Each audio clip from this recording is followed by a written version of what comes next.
Salmo 78. Deus e o seu povo. Poesia de Asaf. Meu povo, escute o meu ensino e preste atenção no que estou dizendo, pois falarei com vocês por meio de provérbios e explicarei os segredos do passado. São coisas que ouvimos e aprendemos, coisas que os nossos antepassados nos contaram. Não as esconderemos dos nossos filhos, mas falaremos aos nossos descendentes a respeito do poder de Deus, o Senhor, dos seus feitos poderosos e das coisas maravilhosas que Ele fez. O Senhor deu leis ao povo de Israel e mandamentos aos descendentes de Jacó. Ordenou aos nossos antepassados que ensinassem essas leis aos seus filhos para que os seus descendentes as aprendessem, e eles, por sua vez, as ensinassem aos seus filhos. Assim eles também porão a sua confiança em Deus, não esquecerão o que Ele fez e obedecerão sempre aos seus mandamentos. Eles não serão como seus antepassados, um povo rebelde e desobediente que nunca foi firme na sua confiança em Deus e não permaneceu fiel a Ele. Os homens da tribo de Efraim, armados com arcos e flechas, fugiram no dia da batalha. Os israelitas não cumpriram a aliança que Deus havia feito com eles e não quiseram obedecer à sua lei. Esqueceram os milagres que ele havia feito na presença deles. Diante dos seus antepassados, Deus realizou milagres na planície de Zoan, na terra do Egito. Ele dividiu o mar e levou os israelitas pelo meio dele. Ele fez com que as águas se levantassem como muralhas. Durante o dia, ele os guiava com uma nuvem, e de noite os conduzia por meio de um clarão de fogo. Ele partiu rochas no deserto e das profundezas da terra tirou muita água para o povo beber. Fez com que nascessem fontes na rocha e que a água corresse como um rio. Mas os nossos antepassados continuaram a pecar contra Deus. Eles se revoltaram no deserto contra o Altíssimo. De propósito, puseram Deus à prova, pedindo a comida que queriam. Falaram contra ele, dizendo: será que Deus pode nos dar comida no deserto?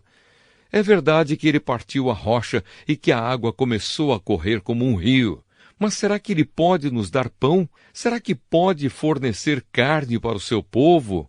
Quando o Senhor Deus ouviu isso, ficou furioso.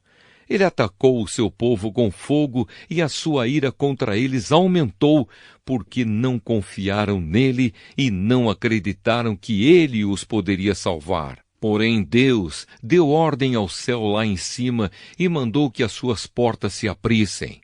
Ele deu ao povo pão do céu, fazendo com que caísse o maná para eles comerem, e assim comeram o pão dos anjos. Deus lhes deu comida com fartura. Depois ele fez soprar do céu o vento leste e, pelo seu poder, agitou o vento sul. Sobre o povo fez cair tantas aves que pareciam nuvens de pó ou os grãos de areia de uma praia. As aves caíam no meio do acampamento em volta das barracas. Então os israelitas comeram e ficaram satisfeitos, pois Deus lhes deu o que eles queriam. Mas enquanto estavam comendo, antes mesmo de ficarem satisfeitos, Deus ficou irado com eles e matou os homens mais fortes, os melhores jovens de Israel. Mesmo depois desses milagres, o povo ainda continuou a pecar e não quis acreditar em Deus. Por isso, ele os destruiu, como se a vida deles fosse um sopro, como um desastre que acontece de repente. Porém, quando Deus matava alguns, os que ficavam vivos voltavam para ele, eles se arrependiam e oravam com sinceridade a ele. Eles lembravam que Deus era a sua rocha, lembravam que o Altíssimo era o seu Salvador. Mas todas as palavras deles eram mentiras. Tudo o que diziam era apenas para enganar. O coração deles não era sincero para com Deus, e não foram fiéis à aliança que Deus havia feito com eles. Porém Deus teve misericórdia do seu povo. Ele não os destruiu, mas perdoou os seus pecados. Muitas vezes parou com a sua ira e não se deixou levar pelo seu furor.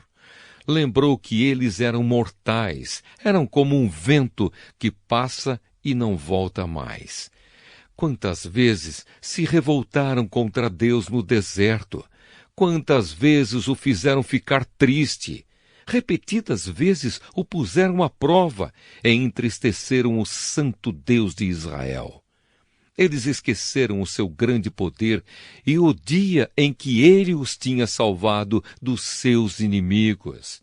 Esqueceram as coisas maravilhosas e os milagres que ele havia feito na planície de Zoan, na terra do Egito. Ali ele fez com que os rios virassem sangue, e assim os egípcios ficaram sem água para beber.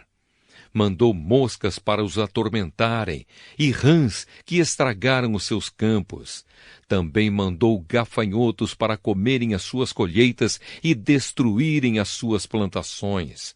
Com chuvas de pedras, destruiu as suas videiras e com geada as suas figueiras. O seu gado e as suas ovelhas também morreram por causa das chuvas de pedra e dos raios. Ele os destruiu com o fogo da sua ira e com o seu grande furor e a sua maldição, que vieram como mensageiros da morte. Ele não parou com a sua ira, nem deixou que eles vivessem, mas os matou com uma praga.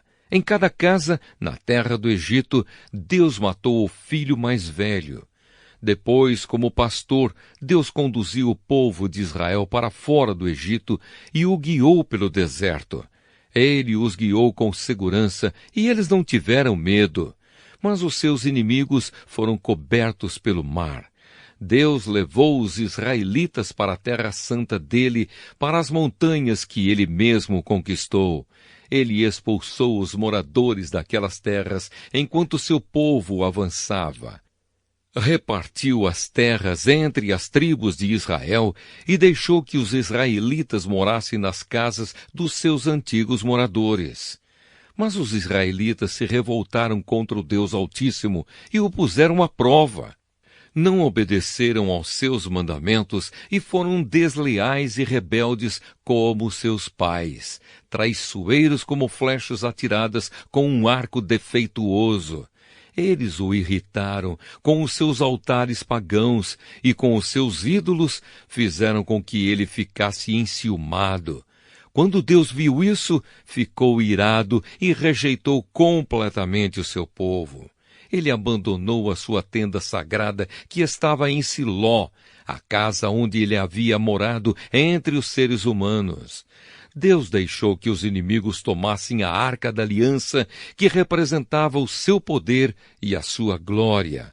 Ele ficou irado com o seu próprio povo e deixou que eles fossem mortos pelos inimigos. Os jovens foram mortos na guerra e as moças não tinham com quem casar. Os sacerdotes foram mortos à espada e as suas viúvas foram proibidas de chorar por eles. Então o Senhor acordou como de um sono e gritou como um homem valente, embriagado pelo vinho. Ele fez com que os seus inimigos fugissem derrotados e envergonhados para sempre. Ele rejeitou os descendentes de José, não escolheu a tribo de Efraim.